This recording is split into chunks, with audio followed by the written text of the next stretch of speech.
I'm always like, I'm going to be polite as I can. I'm going to try and hide what I'm thinking. But what I'm thinking is, I don't trust you.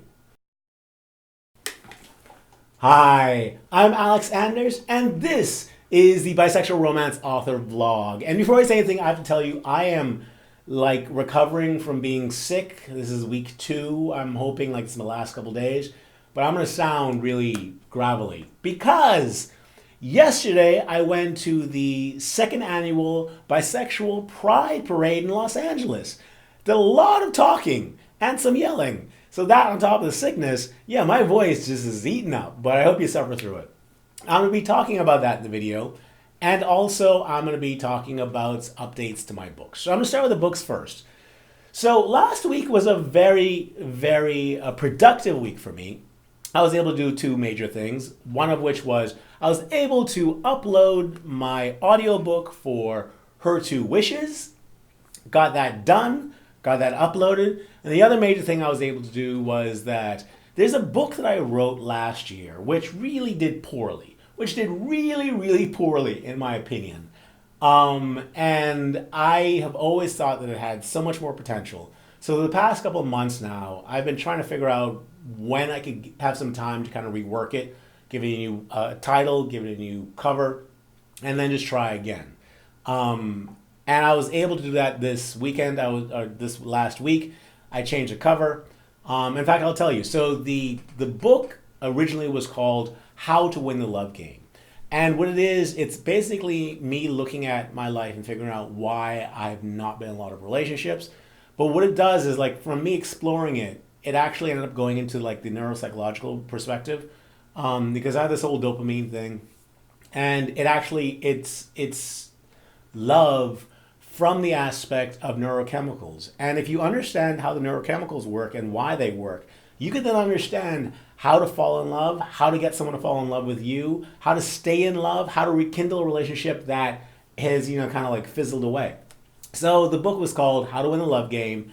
And I mean, honestly, I sold like 9 copies on Amazon and like 2 copies outside of Amazon. It did much more better on audiobooks. It sold like 3 times as much in audiobooks. But still, that's nothing. It should have been, considering how much I got from writing it, like considering how it's changed my entire perspective on relationships and love. It's a helpful book and it deserves to have more. So instead of How to Win the Love Game, I have changed the book title, I have changed the cover to this. It is now called Get Him to Fall in Love with You and Stay in Love. And, obviously you can see what I did there. I went from, just kind of like a conceptual sort of book to a book that is, appealing to a very specific demographic. And I had a friend who actually read the book a couple of months ago, and I ran the title by him, and I said, "Is this like an accurate representation of what's in the book?" And he said, "Yeah, I think this is actually an accurate representation." So I switched it up. I rewrote some stuff to make it more specific to women, added some stuff here and there, and I was able to publish that to everywhere outside of Amazon. It's still not live on Apple and other places. And I haven't done any promotion for it yet. It has got no sales yet, as far as I know. But on Monday, as long as my voice kind of becomes better, I will re-record some of the audiobooks and then re-upload the audiobook, because that's, of course, where I'm going to make any money that I do make. I haven't released on Amazon yet, so, that's also the other place. So I was able to do that, and if nothing else, it gives it a fair shot at succeeding, whereas the last title and the last cover maybe didn't.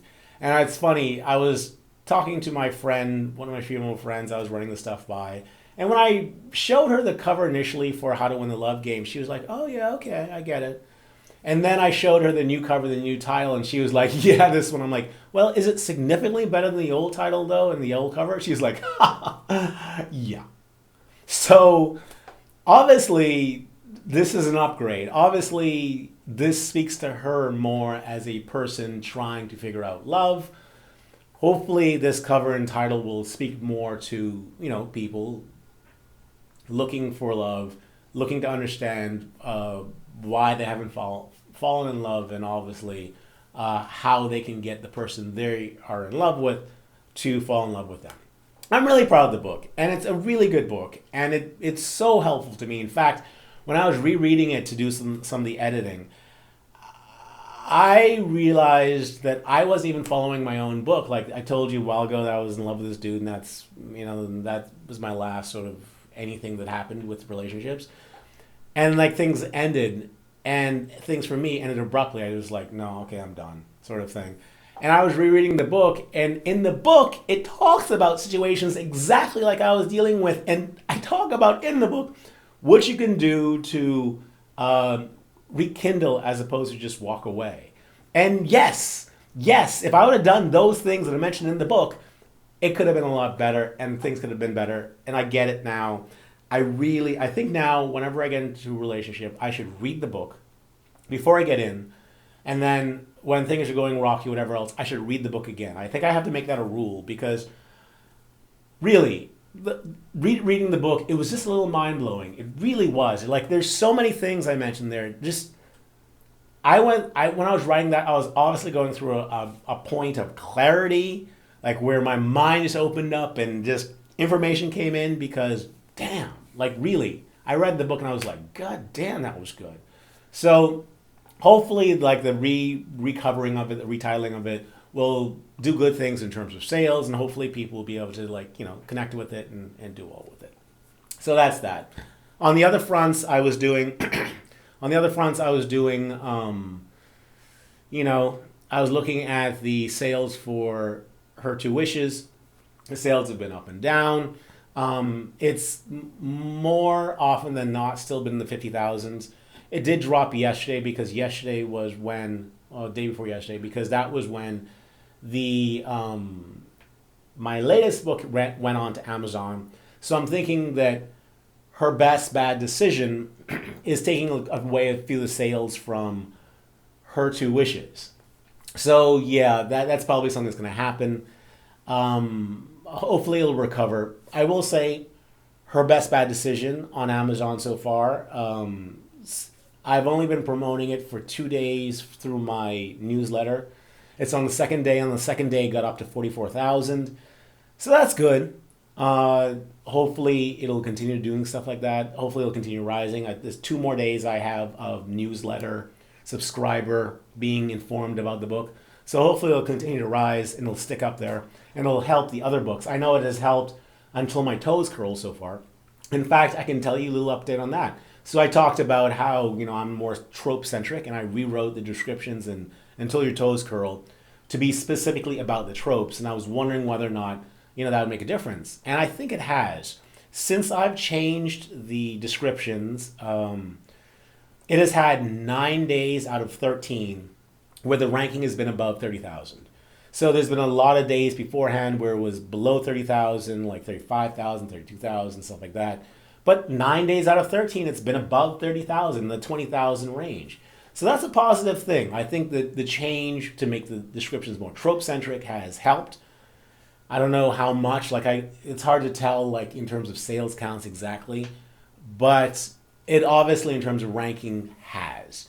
And maybe it's also been diluted a little, or not diluted, but helped a little bit from the release of the other 2 books.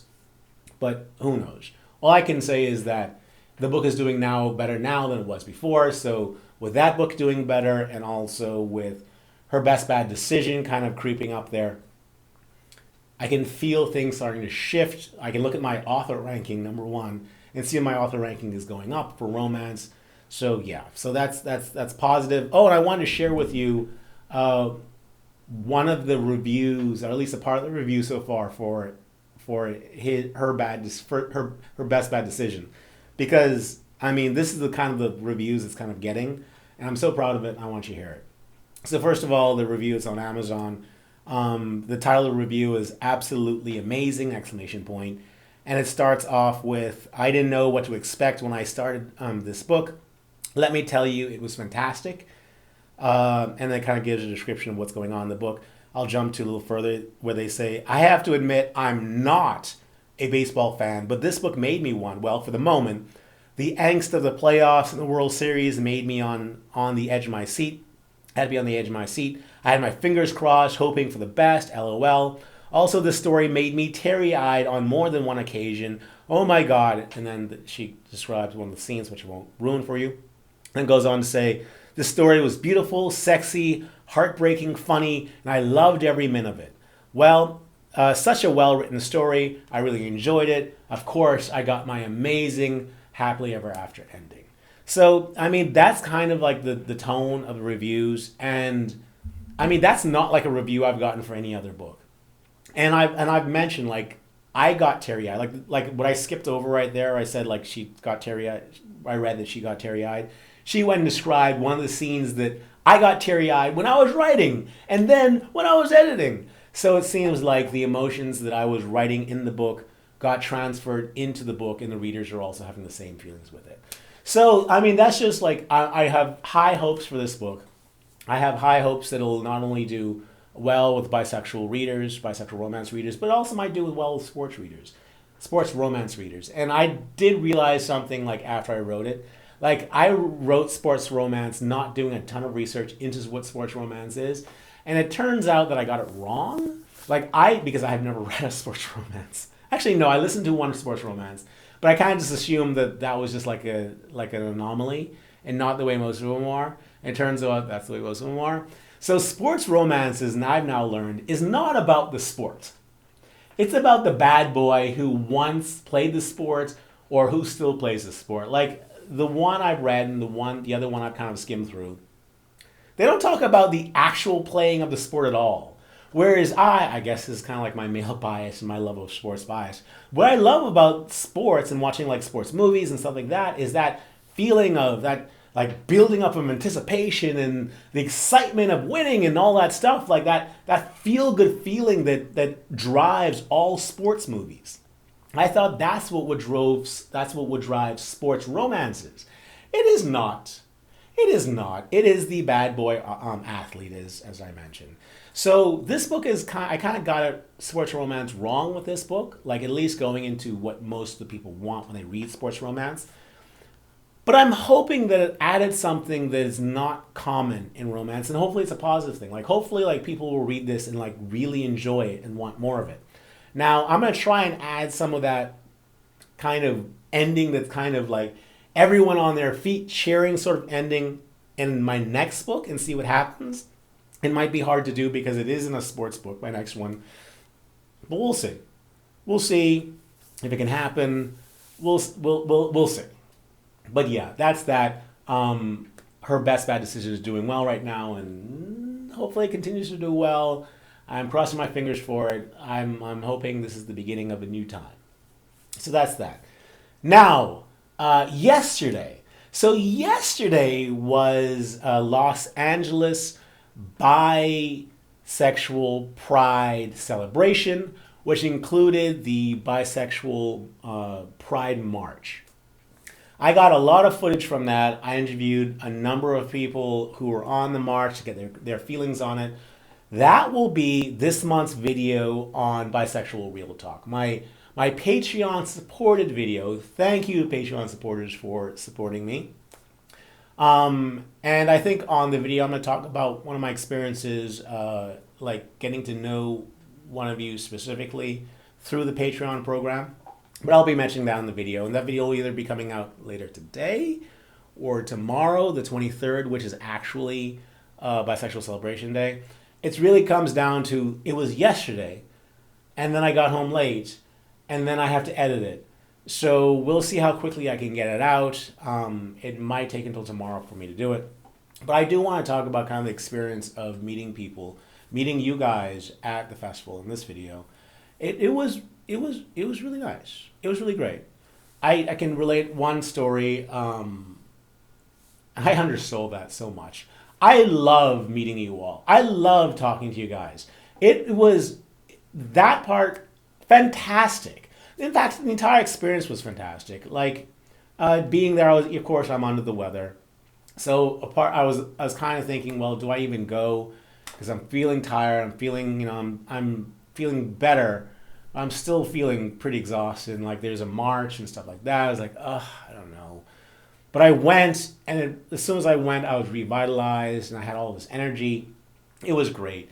There was one person I'd like to talk about meeting though, and it's because it was a person from the LGBT Center.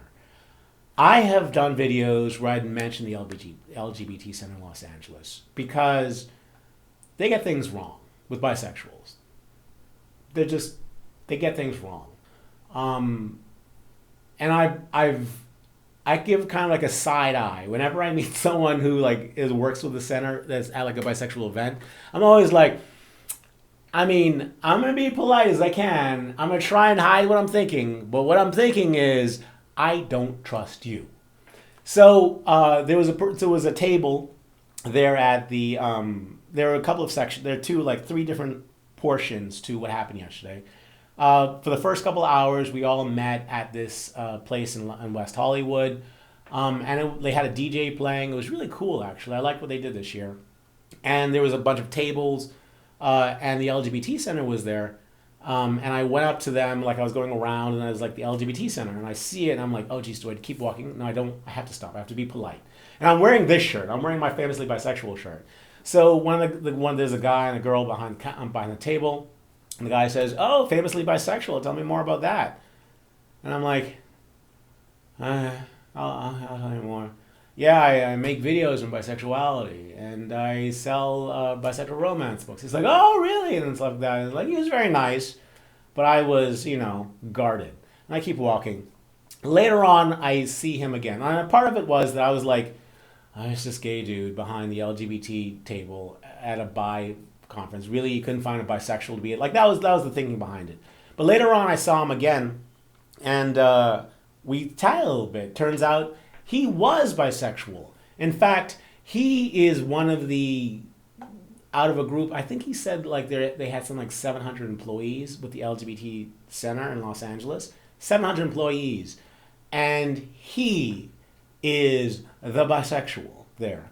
Like he is the one who gets encouraged to do the bisexual, like anything related to bisexual. He's the one that's pushed to do it.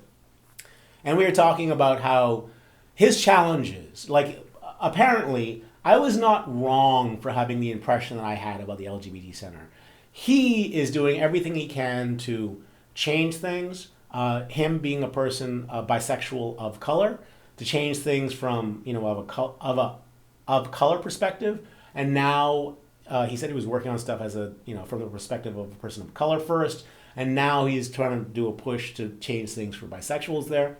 So I really that's really awesome. But us having a conversation about why I had the hesitation I had, like when I went up to the table, I told him the stories that I've heard, or at least one of the stories I've heard, and my impression. Actually, no, multiple bad things that have happened for bisexuals and bisexual organizations that have worked with them, and he took my name. And he's having a meeting with them on Monday to talk about stuff, and he'll be communicating the stories that I told him to the people up there to hopefully encourage some change. So that's encouraging. That's encouraging that the LGBT Center here, who for a long time was just basically all white and all lesbian and gay. In fact, they were called the Lesbian Gay Center for the longest time, and then they changed it. But the fact that I was able to have a conversation with him about real issues, I think was a good thing. That alone made it good going there, and I was able to meet, like I said, a number of you there and have conversations with a number of you there. And that was also very wonderful. So those are the experiences, some of the experiences that I had. I'm going to talk about more in the other video. I'm going to show videos from the March. I'm going to show the interviews for that video. But I just want to give you kind of a taster on this one because, you guys are my special people. I like you guys. Just a little bit more. So I want to share that with you. So I want to say first, thank you, all of you who support me on Patreon. It is your support that allows me to continue making videos on the main channel, and I really appreciate that. And the opportunities I've had to get to know you all a little more, it's been really great. It's really kind of reinvigorated me in terms of my work with the bisexual community. And and I really appreciate it. Like that, it's I can feel myself wanting to do more because of the interactions I've had with you all, over the phone and like at events like at the Bi Pride Parade. So thank you. And until next time, stay cooler, my bisexual and reader friends. Stay cooler. Bye.